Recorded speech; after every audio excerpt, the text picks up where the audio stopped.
Kompas Petang kami lanjutkan bersama saya Cindy Permadi. Saudara, Komisi Pemberantasan Korupsi menetapkan Bupati Kolaka Timur Abdul Aziz sebagai tersangka terkait dugaan kasus suap pembangunan rumah sakit umum daerah di Kabupaten Kolaka Timur, Sulawesi Tenggara.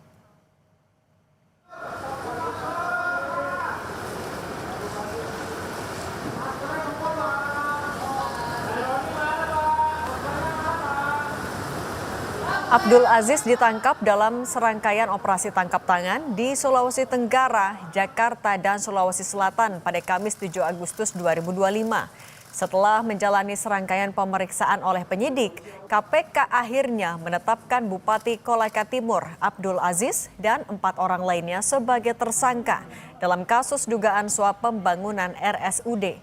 Abdul Aziz ditetapkan sebagai tersangka karena diduga meminta uang fee 8% atau senilai 9 miliar rupiah dari proyek pembangunan RSUD yang mencapai 126,3 miliar rupiah.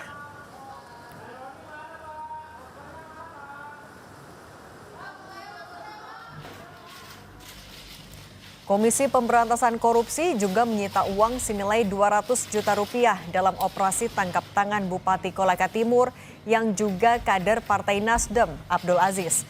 Uang ini diduga berkaitan dengan dugaan suap proyek pembangunan atau peningkatan kualitas rumah sakit yang anggarannya bersumber dari dana alokasi khusus.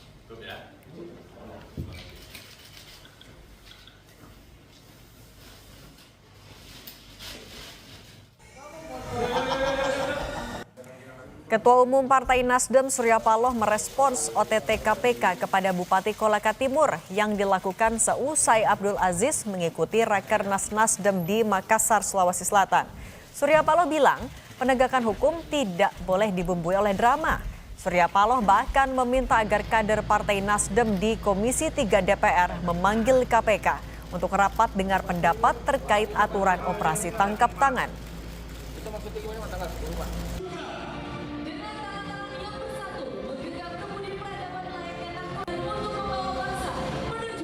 Nasdem tidak terlalu cepat mengkomentarin reaksi yang seakan-akan kita bela diri gitu.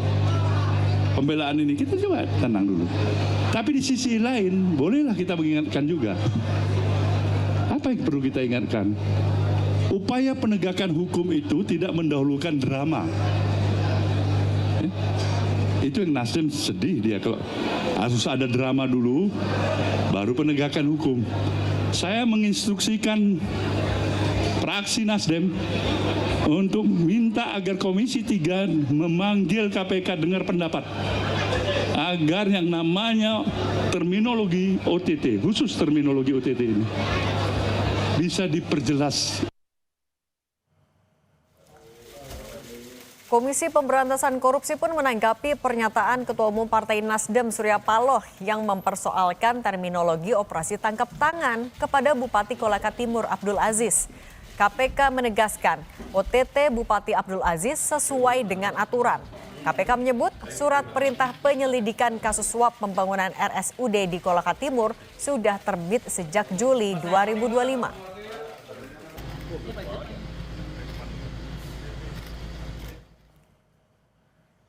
Kami kutip dari laman kompas.com, PLT Deputi Penindakan dan Eksekusi KPK, Asep Guntur menyebut, tangkap tangan itu sendiri misalkan karena ditemukan pada saat terjadinya tindak pidana orang itu, atau sesaat setelah diteriakan oleh halayak ramai bahwa dia adalah pelakunya, atau pada saat ditemukan bukti-bukti padanya.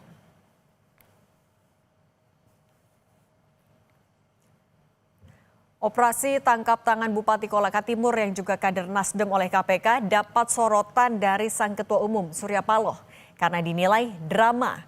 Bahkan Paloh meminta fraksi Nasdem di Komisi 3 DPR untuk memanggil KPK soal prosedur OTT. Kita bahas bersama mantan penyidik KPK Yudi Purnomo sudah bergabung bersama kami di studio. Mas Yudi, apa kabar? Alhamdulillah baik, Mbak. Alhamdulillah, kami juga sudah menghubungi dari Partai Nasdem tapi masih belum ada yang bisa bergabung. Mas Yudi, ada 2 poin yang tadi disoroti oleh Surya Paloh. Pertama adalah OTT yang drama, kemudian meminta kadernya di DPR untuk memanggil KPK. Kita ke drama dulu.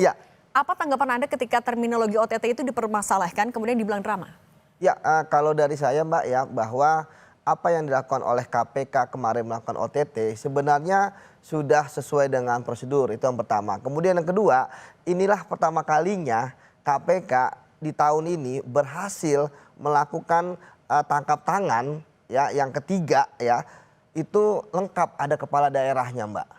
Sebelumnya kita tahu di OKU ya hanya kepala Dinas PUPR dan yang lainnya. Kemudian yang paling tinggi ya, kemudian yang terakhir di Sumatera Utara hanya kepala Dinas PUPR juga gitu ya, Topan Ginting. Artinya ini saya pikir inilah yang menurut saya inilah yang dinamakan dengan OTT karena ada penyelenggara negara yang paling tinggi di daerah yaitu bupati seperti itu. Nah, terkait dengan apa statement dari Pak Surya Paloh ya terkait dengan drama, memang saya ingin menyoroti terkait dengan OTT ini teknisnya, Mbak. Karena kemarin pun saya melihat ya bahwa ketika OTT masih berlangsung kan sudah ada statement-statement dari pimpinan KPK termasuk ya bahwa OTT ini kan terkait dengan Bupati Kotim ya, di mana ternyata beliau belum dilakukan penangkapan oleh KPK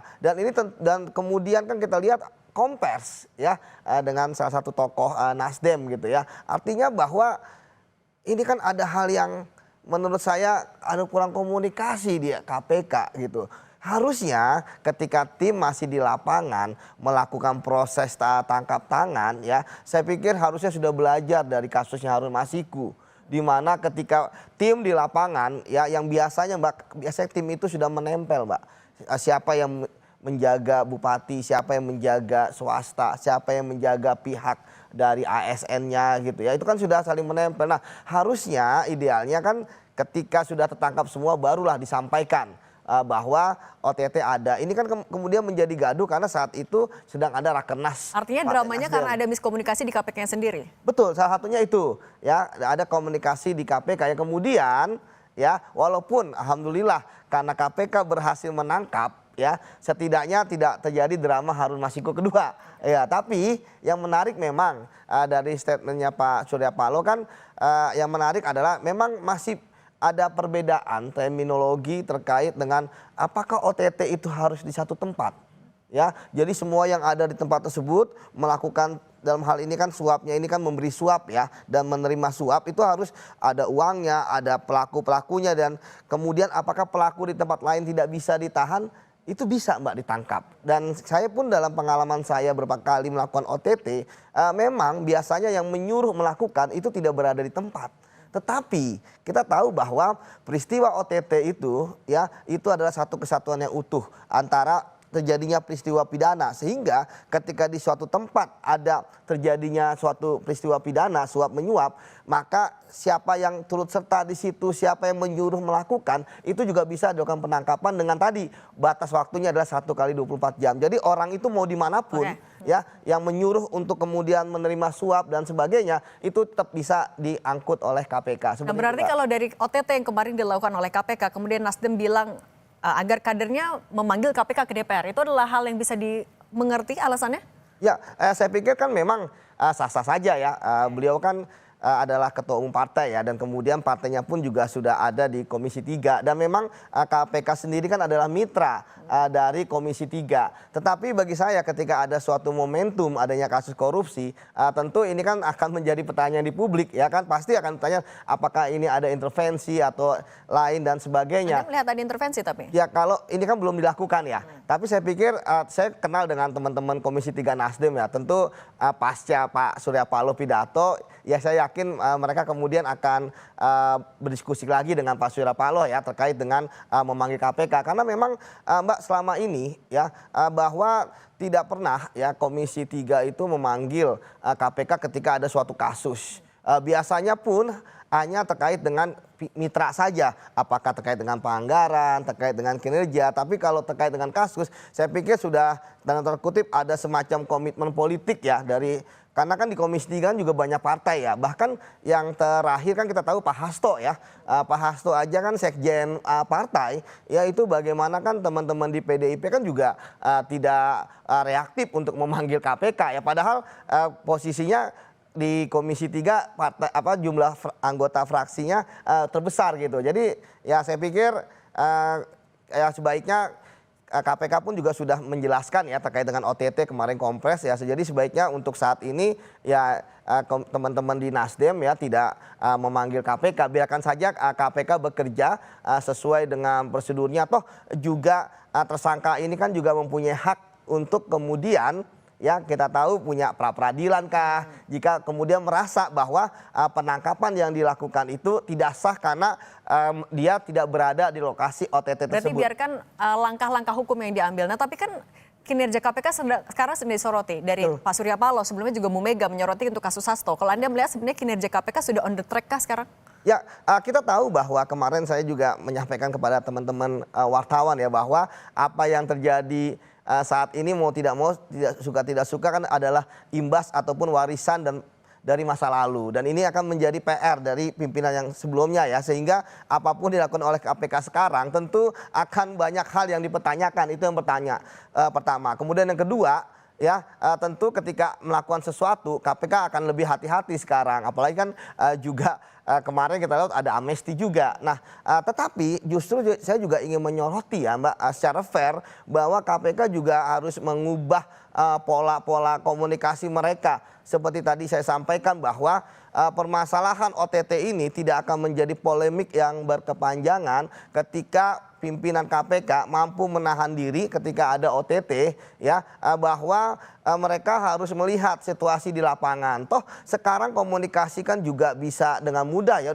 dengan sosial media percakapan ya, misalnya melalui WhatsApp dan sebagainya kepada orang di lapangan.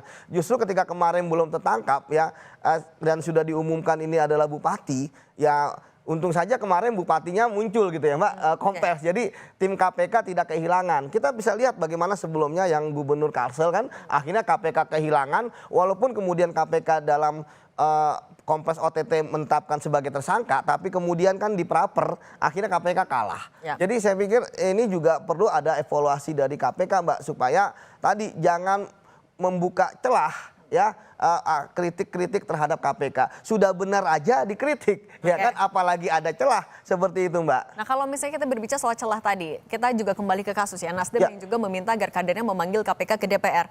Tapi bagaimana kita melihat juga batasan ketika seorang politisi melakukan pengawasan ataupun juga intervensi kepada sebuah kasus hukum? Ya, kalau saya lihat kan memang ini belum sampai ke intervensi ya.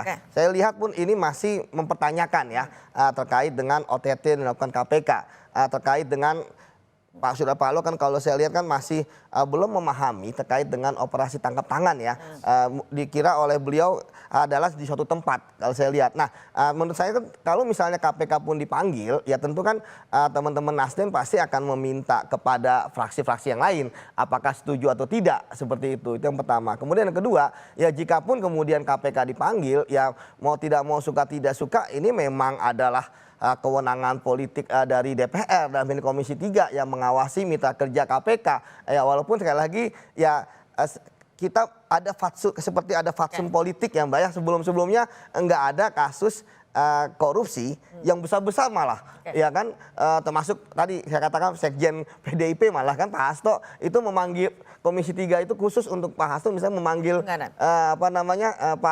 memanggil KPK gitu, nggak pernah ada. Jadi saya pikir ini kan baru statement ya dan belum ada realisasinya. Sudah saya sampaikan bahwa ya siapa tahu kan ini akhirnya tidak terwujud seperti itu. Tapi ini juga tentu menjadi PR bagi KPK bahwa mereka harus gerak cepat untuk segera menuntaskan kasus ini dibawa ke pengadilan seperti itu Mbak. Oke, dan reaksi dari DPR ini juga nanti kita nantikan ya, apakah ya akan ada komunikasi politik untuk manggil KPK atau berhenti sampai di langkah hukum. Terima kasih Mas Yudi Purnomo, mantan penyidik KPK sudah berbagi bersama kami di Kompas Petang. Sehat selalu Mas Yudi.